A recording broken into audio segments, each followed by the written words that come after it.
wala namang epekto yung political noise sa economic performance. In the past 12 years, in the past so many years, we have always had political noises every so often. Every so open. Hindi naman daw naapektuhan. Well, siguro dahil sa magandang ang basis na sinabi ni Secretary Balisacan para sa akin ay yung GDP growth rate. Talaga naman pong more or less. Pero makikita mo magugulo ang galaw ng ating GDP. Okay? Kasi ang kuwan nila, lagi naman daw nasa 6%. Oo nga, pero potentially we could because of sinasabi po ng iba, the economy could grow by double digit if we do the right things. Kasi nga naghahabol tayo kasi naunahan na tayo ng mga ibang kapitbahay natin. Ang sinasabi natin, paring Conrad, paring Joel, palagi, hindi naman sa hindi tayo nag-grow. We are growing. We are growing.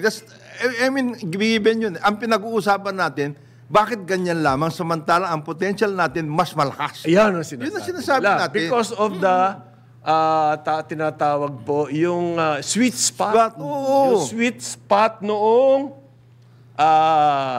yung mga edad yung maraming kabataan. We have natural resources and we have people. Napakatindi yung yan ang pinag-ano ng tao ng we have a young population. Ang pinakamataas na natin 7.3. Na-achieve. Samantalang ang inaambisyon ng economic team, lumagpas ng 8. 8. Ngayon, nasa 6% in 4 years. Below 6% pa nga. Meron pa nga noong 2011. 3.9. Well, iba yun. Panahon ng ano yun Panahon ng mga walang gana yun. At saka, noong pandemic, nag-contract po ng 9.5%. Isipin mo yung hahabulin mo na yun. Hindi pa natin nababawi yung 9.5% na yun. Isipin mo yung hahabulin na yun. Okay. Tapos, 2023, last year, 5.5%. Nahihinaan ako doon. Yun na nga sinasabi natin palagi, it's not that we are not growing. We are growing. The problem is, gaano tayo nag-grow? Hindi ba pwede kasi naghahabol tayo, dami mahihirap dito, dami nagugutom, na mapalakas natin. Kaya nga nanghihinayang maraming tao sa atin all over the world. Yes. Ang Pilipinas, palagi nila sinasabi yon. And then, ang hindi pa sinasabi pati ni Secretary Balisacan, anong klaseng growth tayo? Ano yung growth na yun? Marami ba nakikinabang doon? Kasi, ang lumalabas ngayon, yung growth natin, consumption. Okay lang yung consumption, kaya lang, yung consumption, anong klaseng consumption yun? Hindi po yun yung consumption Consumption College dyan. Wala, iba yun. Anong consumption college? Hindi consumption. Assumption po yun. Assumption yun. Consumption, yung ibig sabihin ni Jonah. Ang consumption natin, partly, malaking bahagi niyan ay imported. So, paano i-import yung local? Well, pare, inaintindihan ko naman, parang Jonah, parang Joel. Yung si Secretary, gustong palabasin ng economic manager. Ang maiyahan tulad ko po dito, naiisip ko kasi yung whistling in the dark. Nako, paliwanag mo yan, whistling in the dark. Pag naglalakad ka sa gabi. Sana wala. At medyo eerie. Di ba? Baka may biglang. Kakilakilabot ang iyong nararamdaman. So, inaano mo sarili mo. So, gagawin mo, pipito ka. Para medyo luluwang. Parang luluwang ang ano mo. Whistling in the dark ang tawag dyan. Meron din silang konting kaba. Why? Paano ko nasabi yun?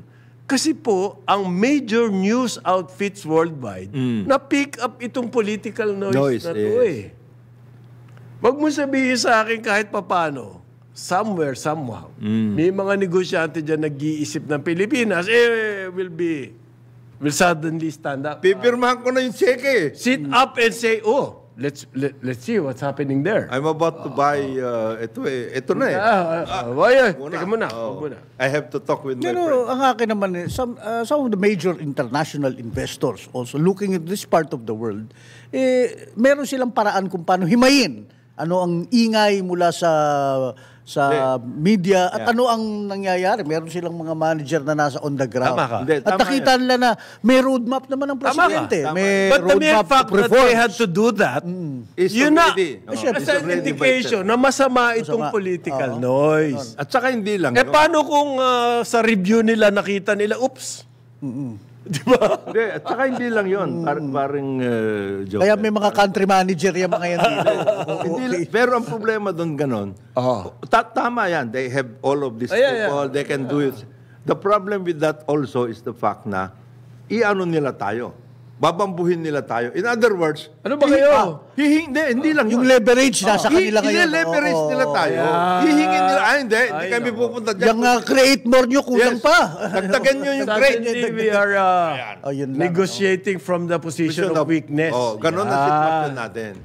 Maganda mga ratings natin sa mga standard Oo nga. at mga ganun-ganun. Well, sa financial. Oo. Yung financial na yung system kasi Oo, natin. kasi yung ability to pay yan eh. Kaya naman natin eh. So yung debt regarding debt, malayo pa tayo doon. Although may mga indications na sinasabi, mag-ingat tayo. Although malayo pa tayo sa Greece. Ang malayo. Malayo tayo doon. Yung nangyari sa Greece, hindi pa ganun ang situation natin. But we have to be careful kapag hindi umakyat na Hindi, umakyat. kasi minsan nag-uusap tayo sa Karambola, yung nagko-comment tayo sa mga pronouncements sa China, sa US, pero we immediately jump in at sinasabi, may audience yan na iba. May domestic. Yeah. Siya rin meron. Ito, siguro sila, merong audience din tong sila. Vice Domestic President. audience to. Oo. But domestic audience Domestic din. Yung audience to. Oo. For the public. Okay, mag-alala. Ayan si ano. Sabi, business as usual daw. Yan ang problema. Wala naman Let us not have business as usual. Yun ang ayaw na ayaw ko. Bakit That's naman? wrong. Bakit naman business as usual? Pag binawa mong business as usual, Walang nangyayari. that means you are being lethargic at saka hindi ka yung Complacent nagiging ka. complacent. Hindi pwede yun. Ayaw po namin ng business Ayaw as namin usual. yan. Gusto namin masigla. Yes. Araw-araw sumisigla. Okay? Para tinignan ko kasi, yung mga forgive me kasi talagang hindi ko matiis. Yung listahan po, yung pong yung NEDA, doon sa website ng NEDA, doon mo makikita yung, alam mo yung naalala mo yung mga infrastructure flagship project. 100 shovel-ready flagship project. 9 trillion. So tinignan ko yung website ng NEDA tungkol dito sa infrastructure flagship projects. Okay? Hanggang ngayon po listahan lang eh. Pare, at least may nangyayari. Ano yung nangyayari? Nare-revise yung listahan. Yeah. Hindi, tsaka ano yan, maybe they are working on also updating the videos. Kasi yung public-private partnership, PowerPoint presentation yun. You have to have the maganda. Ano PowerPoint lang? May nangyayari doon. Chinek ko din yung PPP. Meron? Tinitweak. Maraming diesel. Diesel projects, joint venture. Ang Ah, problema ron, hindi naman nakalagay kung sino yung ka-partner. partner. Kung diesel, isa lang grupo na. Isa lang ang grupo niyan. Ikaw naman, hindi naman PowerPoint. Na tinitingnan itong flagship na to, ano number of projects? 186. Number of ongoing projects, wala po. Aha. Indicative total project cost, 9.6 trillion. Yan. Tapos may graph. May graph kung ano-ano mga region sa NCR, 28. Sa ano ba yung Mindanao? Ano ba yung Davao? Region 7? 11. Region 11. Sa Region 11, wala. Mga infrastructure, ano yan? Meron Region 11, 9. 9. Oh, listahan. Listahan ito. Listahan. Hindi mo, Nire-revise yan eh. hindi mo pang alam kung shovel ready yan o listahan lang eh. Listahan lang. Kasi dati may sinasabi sila, ito shovel ready ito, pwede na. May Go. mga ongoing na dyan. Yung Meron. railway. Active Transport Network. transport. Ano yun? Saan yun? Kasi itong Yan, subway, hindi active. scratchin mo muna yan. Hindi active ito. Kasi muna natin to. Ang active lang dito na railway, yung north-south. North-south. Yeah. May mga road projects po, just sa flagship, na ongoing. Pero yan yung mga dati na. Hindi yan yung ibinago yung... kasi last Feb, binago yung listahan eh. May mga idinagdag. Doon sa mga idinagdag na yun, lahat yun po, hindi pa ongoing. Under preparation. Yan ang category nila sa NEDA. Yung mga ongoing, yun noong sinimulan pa, nung panahon ni Duterte, karamihan po dyan ay road projects. Flagship, yung mga connectivity ng between regions. Agusan del Norte, Agusan del Sur, South Lateral Road. Ganyan po yung mga ongoing. Ba't hindi kaya tayo bigyan ng briefing one time? Ng, kung ano na nangyayari dyan sa infra. Kasi marami sumisit ang businessman. Inaantay nila yan. Kasi daw po, para lumago na lumago economy, yung infrastructure doon umaasa ang economic team. Kung hindi nangyari yung flagship projects, di wala yung... Ang sinisita ng mga ibang nating mga kaibigan sa business sector, ganito. Totoo, meron kayo listahan at lahat. Yung inilalagay yung public listing, yung mga gusto lang nyo, tinatago ninyo yung iba. Tapos bibiglain nyo kami, may nakakuha na. Aha.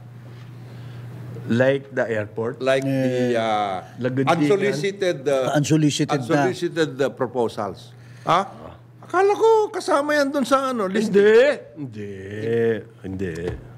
Wala kayong kakayanan na sumama dyan. Iyan po sinasabi, mukhang hindi pa patas ang nangyayari. So, hindi kami worried about the economic implications ng political noise. Hindi Alam yun. naman nga namin political It noise. will always happen. One way or the other.